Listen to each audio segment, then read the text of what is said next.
Gracias a ustedes por invitarme. Bueno, la verdad que un placer y entiendo que los desafíos son muchos, muy diversos y complejos, pero ¿sobre qué desafíos particulares están trabajando ustedes desde, no solamente desde los feminismos, sino también desde los feminismos afro? Bueno, tenemos un reto por delante muy ambicioso, diría yo. Sin embargo, esta coyuntura política, regional, nos da muchas esperanzas para que esos desafíos de alguna manera cristalicen y se conviertan en realidad. Realmente, uno de los grandes desafíos que tenemos las mujeres en general es lograr que se transversalice en nuestras políticas públicas ese anhelo que tenemos las mujeres de que el enfoque de género sea un hecho, sea una realidad y que esté no solo en las políticas públicas, sino también en la conciencia de la población, de la gente. Ese es un gran desafío. Y por otro lado, tenemos también los grandes desafíos desde la perspectiva de las mujeres afrodescendientes. Para nosotras, como mujeres afrodescendientes, es todo un reto lograr enfrentarnos con el racismo estructural. El racismo estructural sigue siendo la barrera más importante que como afrodescendientes tenemos que vencer y tenemos que lograr traspasarla de manera que tengamos igualdad de oportunidades. La igualdad no es posible si no nos liberamos del racismo. El racismo es una cadena invisible que seguimos teniendo las poblaciones afrodescendientes. Cecilia, te noto muy movilizada cuando tú hablas de estas cosas y entendiendo que es una doble barrera muy compleja de atravesar. Digo, ¿cuándo empezaste a creer en tu potencia para luchar en todas estas cuestiones personalmente? Pienso desde chica hasta la actualidad. Wow. ¿Cómo fue transformándose Cecilia a la mujer luchadora y que piense en esas identidades? No me gusta mucho hablar de mí. Lo que quieras, si no quieres no hay ningún problema. Bueno, yo tengo una historia bastante larga de trabajo. Modestamente, cada etapa de mi vida tiene una característica muy particular. Mis primeros años como joven fue a través de movimientos juveniles, tanto estudiantiles como movimientos religiosos de la iglesia, primero en grupos juveniles donde tuve mucha oportunidad de crecer, aprender, entender que había compromisos también con la sociedad y con uno mismo, ¿no? Trabajamos mucho en trabajos sociales, comunitarios. Luego, ya en universidad, en la carrera de sociología, ahí ya como dirigente estudiantil. Y posteriormente voy trabajando también con grupos políticos, sociales, a nivel ya de populares, movimientos trabajadores, sindicalistas. Yo fui miembro de un partido de jóvenes que lo constituimos en Panamá, el Partido Revolucionario de los Trabajadores. Y movimientos de izquierdas, y trabajamos en muchos escenarios, siempre en virtud pues, de buscar lograr demandas sociales. Más adelante me involucro con el tema de las mujeres, porque inicialmente era una participación muy amplia, ¿no? De la mirada de la sociología, toda la lucha social, las clases sociales, etc. Cuando estoy con el movimiento comienzo a crear un movimiento de mujeres por los años 80, una organización de mujeres jóvenes vinculadas a un grupo político como un frente femenino popular para incorporar el tema de las mujeres, las demandas de las mujeres en las agendas políticas de los partidos, en este caso del partido donde estaba, ¿no? Y trabajando en este sentido, fui aprendiendo y conociendo un poquito más sobre el movimiento de mujeres, cosa que no tenía mucha conciencia tampoco, porque la historia de las mujeres es muy amplia, pero en el momento que uno está, uno se encuentra con las razones evidentes de la lucha.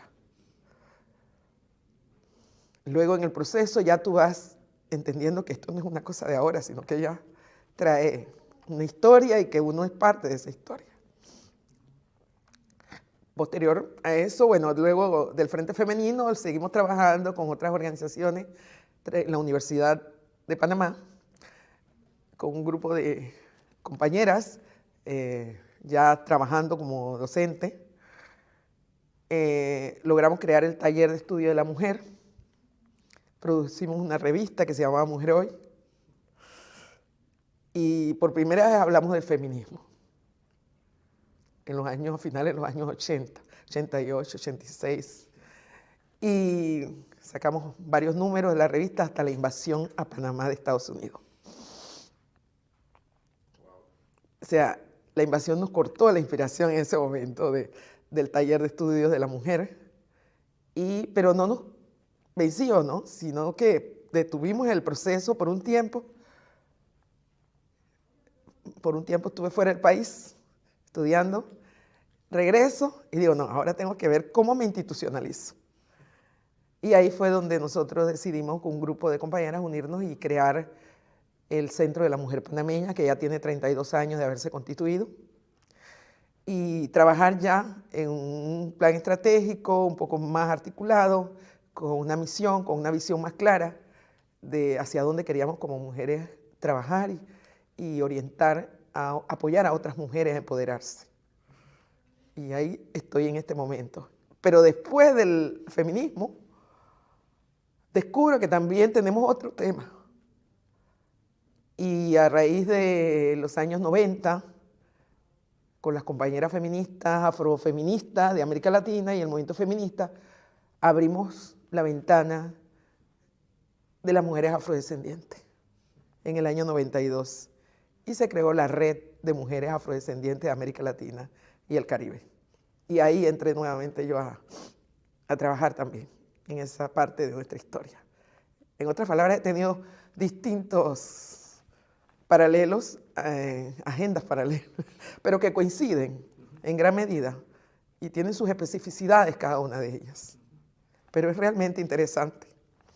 Cecilia, gracias por compartir ese recorrido. Entiendo que es sintético, pero muy potente a la hora de entender la dimensión de lucha de la grupalidad, pero vista en una persona, pero entendiendo la grupalidad Claro. Tras de esos comentarios. Me emociono siempre que estoy en la cámara. Ok.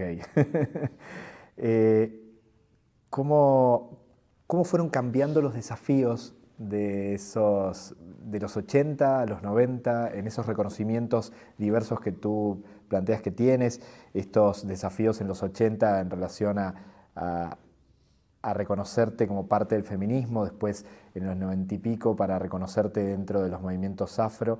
¿Cómo fueron cambiando los desafíos hasta el día de hoy? ¿Y qué sientes que fueron cambiando hacia mejoras sociales en base a esas luchas?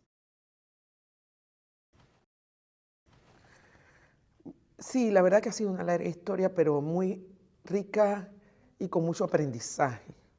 En cada etapa, el pasar de una conciencia más popular a un feminismo y a un proyecto de mujeres afrofeministas, de verdad que me ha dado muchas fortalezas, sobre todo por el hecho de que me permite comprender mucho más la realidad social, ¿no?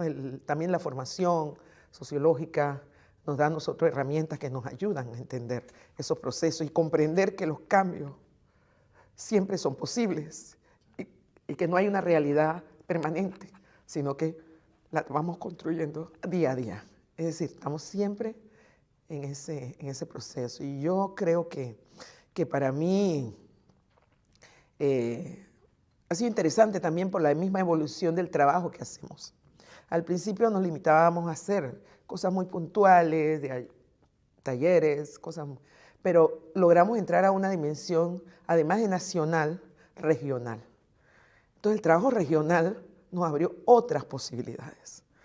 Comenzamos el trabajo de incidencia política, pero ya no a nivel local, sino a nivel internacional, con los organismos internacionales.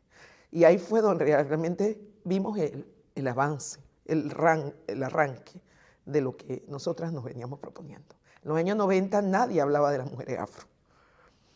y quizás muy pocos organismos internacionales hablaban de la visión de género. Pero el tema de género y de la evolución del componente racial dentro de todas las políticas internacionales hizo, yo diría que una vuelta revolucionaria al discurso de los organismos internacionales. Tuvimos oportunidad, por ejemplo, de reunirnos con líderes del Banco Mundial para revisar sus políticas internas y cómo incorporar la perspectiva afrodescendiente dentro de sus programas. Lo mismo el Banco Interamericano. Nos sentamos más bien, fuimos los que construimos ese proceso. No solo desde una perspectiva solo del movimiento, sino desde la visión de género de las mujeres, que eso era lo más interesante para mí. Lo más interesante era que ya no solamente tú hablabas de un movimiento afrodescendiente, porque el movimiento afrodescendiente viene de los años, qué sé yo, 50, 60, tal vez, en Estados Unidos de los 60, la lucha por los derechos civiles. Pero en América Latina, las mujeres le dimos el toque particular a esa lucha del movimiento afrodescendiente.